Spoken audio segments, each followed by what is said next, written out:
Wala. Wala nakakakilala kay Isaiah. Okay. Sino yung nakakakilala dun sa apat na hari? Okay, gusto niyo malaman kung sino yun? Okay, so makikinig tayo na. Okay, so sabi dito, so Isaiah was a prophet. His job was to tell people what God said. People did not always want to hear God's word, but Isaiah never let God down. Okay, so si Isaiah daw, isa siyang propeta. Alam niyo yung propeta? Yung propeta, si Isaiah, siya yung nagpaparating ng mga sinasabi ng Diyos sa mga tao. Siya yung nagbabahag. Propeta. Makikinig kasi meron tayong gagawin mamaya. Okay. Si Isaiah, isa siyang propeta. Siya yung nagpapagparating ng mga sinasabi ng Diyos sa mga tao. Siya yung nag-share ng mga words of God, gano'n. Pero yung mga tao, ayaw daw nila lagi narinig yung sinasabi ng Diyos. Ayaw nilang makinig kay Isaiah. Pero, kahit gano'n, hindi daw binigo ni Isaiah si God. Hindi niya daw binigo. Patuloy pa rin siya nag-share ng words of God sa mga tao. So, Isaiah preached during the reigns of 4 different kings. So, ito na. So, si Isaiah daw is namuno ay parang naka-assign siya, nag-lead siya. Nilid niya yung 4 na kings. Nagparating siya ng mga sinasabi ng Diyos sa 4 na hari. At ito sino kaya yung mga yun? Okay, so una, ang pangalan, tandaan niyo una, si King Uzziah. King Uzziah.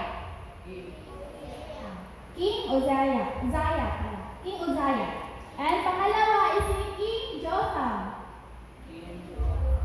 Sino una? King Uzziah. Pangalawa, King Jotham. Pangatlo, King Ahaz. Pang-apat, si King Hezekiah. Okay. So, sino nakakakilala kay King Uzziah? Di pa. Okay, so, kilalanin muna natin kung sino si King Uzziah, no? So, King Uzziah ruled the land of Judah from the city of Jerusalem. At first, God blessed Uzziah because he did what was right in the sight of the Lord. But Uzziah became proud and stopped obeying God. He became a leper and had to live alone until he died. Okay, so si King Uzziah daw is, namuno daw siya doon sa Judah, lugar doon sa Jerusalem. Ketong, ano yung ketong? Ano yung chair? Yung ketong, yung parang may... Yung sugat na matagal gumaling. Ayun, nagkaroon siya ng sugat na yung matagal gumaling sa mga katawan niya. Tapos, namuhay daw siya ng mag-isa niya lang hanggang siya ay namatay. Namatay si King Uzziah kasi nga, tinigil niya yung pag-o-obey kay God. King Uzziah reigned for over 60 years. When he died, his son Jotham took his place and reigned for 17 years. God blessed Jotham because he listened to what God had to say through Isaiah and other prophets. So si King Uzziah daw is naging hari siya for 60 years. Bang tagal nun, 60 years. 60 years siya naghari doon sa Judah. Pero nung namatay daw siya, after niyang namatay, sino yung pumalit sa kanya? Si Jotham, yung anak niya. Si Jotham, papa niya si King Uzziah. Si Uzziah, anak niya si Jotham. So, ang pumalit is si King Jotham. So, si King Jotham naman daw is naghari siya or namuno siya for 17 years. So, matagal-tagal din siya naghari, no? 17 years siya naging hari. So, si Jotham, gaya ni King Uzziah, pinagpala din daw siya ni God. Kasi nga, lagi siya nakikinig dun sa mga sinasabi ni God. Lagi niyang pinapakinggan si Isaiah. God. He worshipped idols and false gods and led many of God's people to do the same. Ahaz would not listen to God's warnings. He died when he was only 35 years old. So si King Jotham naman is meron daw siyang anak. Sino yung anak niya? Si? Okay, very good. Si King Ahaz ang anak ni Jotham. So si Jotham, naging hari siya nung 20 years old pa lang siya. 20 years old, naging hari na siya sa Judah, no? Ang galing. Sino na yung mga 20 years old dito? Teachers. Ay, ako, 20 years old. Magti-21 this good. Okay. So, ganitong age, naging hari na daw si King Ahaz. So, ganitong age, parang kapag ako yun, ini-imagine ko parang hindi ko kaya maging hari sa 20 years old pa lang na age, no? Okay, so, si Ahaz is naging hari siya ng 16 years naman. Di ba si King Uzziah 60 years siya naging hari sa Jerusalem. Si King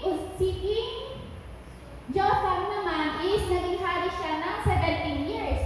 Si King Ahaz naging hari siya ng 16 years. Okay, so pero Ahaz did not care about God. He worshiped idols and false gods. So pero si King Ahaz daw is hindi niya daw wini-worship si God, parang hindi siya naniniwala kay God. Ang wini-worship niya, ang sinasamba niya is yung mga idols, yung mga peking gods, ganun. Yun yung mga sinasamba niya. So, sinabihan siya ni Isaiah na mali yung ginagawa niya, pero patuloy niya pa rin sambahin yung mga peking gods, yung mga idols, ganun. Tapos, parang hinihikaya niya pa yung mga ibang tao na gawin yung ginagawa niya, na sambahin yung mga idols, ganun. So, sinabihan siya ni Isaiah, pero hindi siya nakinig. Kaya namatay siya, no?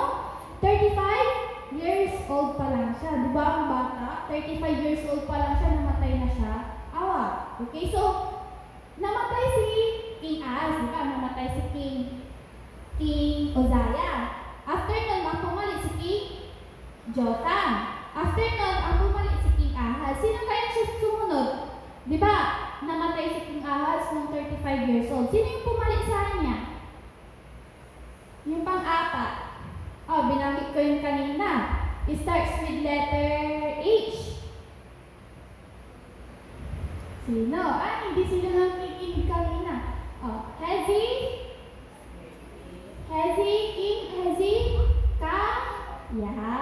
King Hezekiah ang pumalit sa kanya. So, God blessed the next King Hezekiah because he removed all the idols and false gods and prayed to the true God.